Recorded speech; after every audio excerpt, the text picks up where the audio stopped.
नमस्ते, मैं हूं doctor Saifi Arsiwala, senior cardiac surgeon, Narayana hospital Jaipur से बोल रहा हूं। इन दिनों सरकार ने कोविड वैक्सीनेशन की शुरुआत की है 1 मार्च से। उसके बाद जो मेरे हार्ट के मरीज़ थे, बहुत ढेर सारे प्रश्न थे उनके पास कि हमें कोविड वैक्सीन लेना चाहिए, नहीं लेना चाहिए, क्या करना चाहिए। तो इस वीडियो में मैं आपको वो सारी जानकारी दूंगा जो कोविड वैक्सीन और हार्ट पेशेंट से संबंधित है।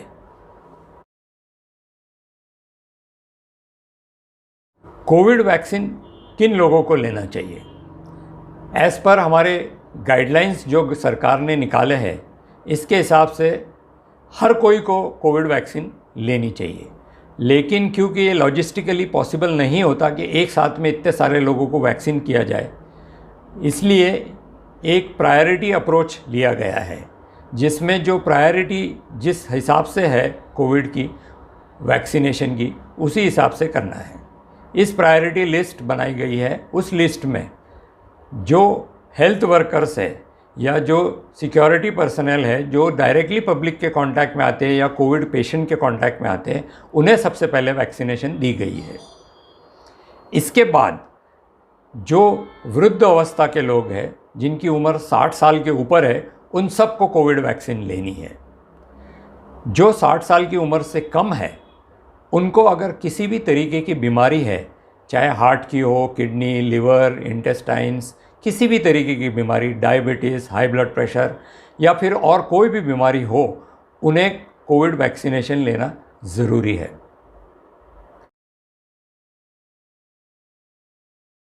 सारे हार्ट के मरीज़ों को कोविड वैक्सीन ज़रूर लेनी है।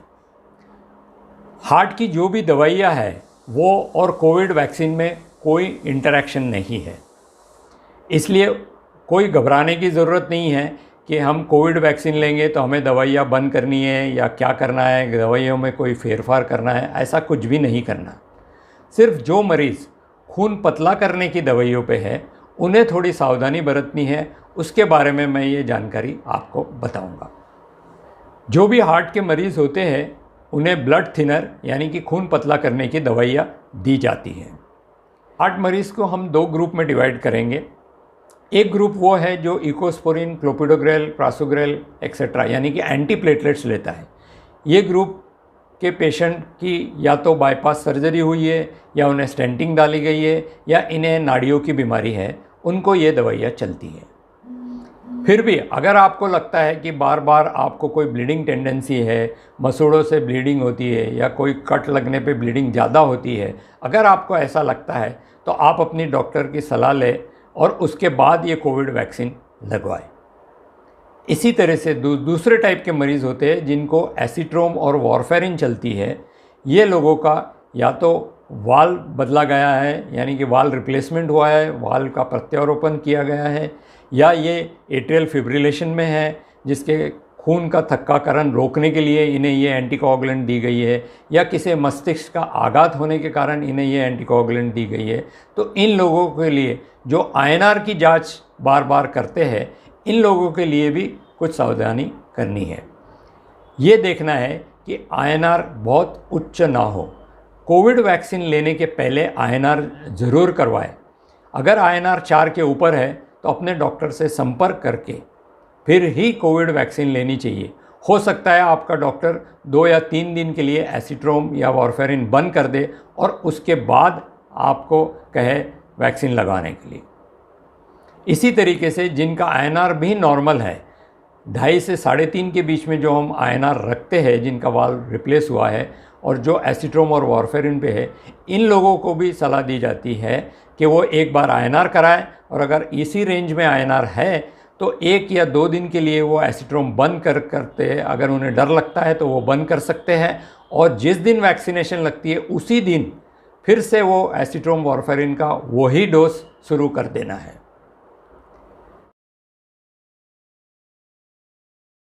ये खून पतले करने की दवाइयाँ हैं, इकोस्पोरिन या क्लोपिडोग्रेल जिसे हम एंटीप्लेटलेट कहते हैं, और एसिट्रोम वॉरफेरिन जिसे हम एंटीकोगुलेंट कहते हैं। ये क्या असर करती है? एक्चुअली ये कोविड से कोई संबंधित नहीं है, लेकिन हम कहीं पे भी जब हम इंट्रामस्कुलर इंजेक्शन देते हैं कोई भी, तो उसमें मसल में ब्लीडिंग होने की एक संभावना होती है। और जो लोग इकोस्पोरिन क्लोपिडोग्रेल पे है या फिर एसिट्रोम वारफेरिन पे है, इनको मसल में ब्लीडिंग होने की संभावना ज़्यादा होती है नॉर्मल पर्सन के अलावा।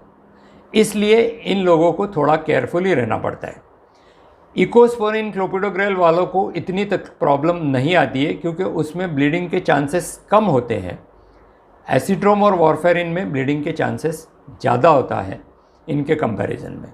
इसलिए इन्हें ध्यान रखना है, क्योंकि कोविड वैक्सीन इंट्रामस्कुलर दी जाती है, लेकिन कोविड वैक्सीन का जो डोज है वो बहुत ही कम है, 0.5 ml की मात्रा में दी जाती है, और वो जो सुई से दी जाती है वो भी काफ़ी बारीक होती है। इसलिए इवन अगर आप क्लोपिडोग्रेल एस्पिरिन पे हो या एसिट्रोम वारफेरिन पे हो और कोविड वैक्सीन लेते भी हो, तो भी ब्लीडिंग होने के चांसेस बहुत ही कम है, नहीं के बराबर ही है, क्योंकि डोज भी कम है और सुई जो यूज़ करते हैं वो भी बहुत ही बारीक सुई यूज़ करते हैं। इसीलिए घबराने की ज़रूरत नहीं है अगर आप ले भी रहे हो तो।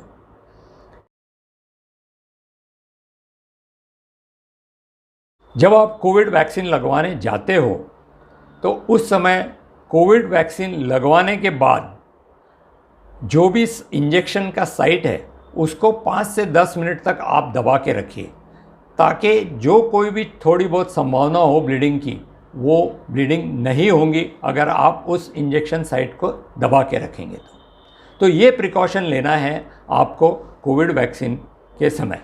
और एक बार कोविड वैक्सीन पूरी हो गई, उसके 6 घंटे बाद आपको इकोस्पोरिन क्लोपिडोग्रेल या एसिट्रोम वारफेरिन जो भी बंद किया है आपने, वो शुरू कर देना है। 6 घंटे के बाद ब्लीडिंग होने की कोई संभावना नहीं रहती। आशा करता हूँ कि ये वीडियो आपको इन्फॉर्मेटिव लगा होगा, और अगर आपको कोई भी परेशानी है या कोई भी क्वेश्चंस है तो आप मुझे व्हाट्सएप पे उसके सवाल पूछ सकते हो। धन्यवाद। जय हिंद।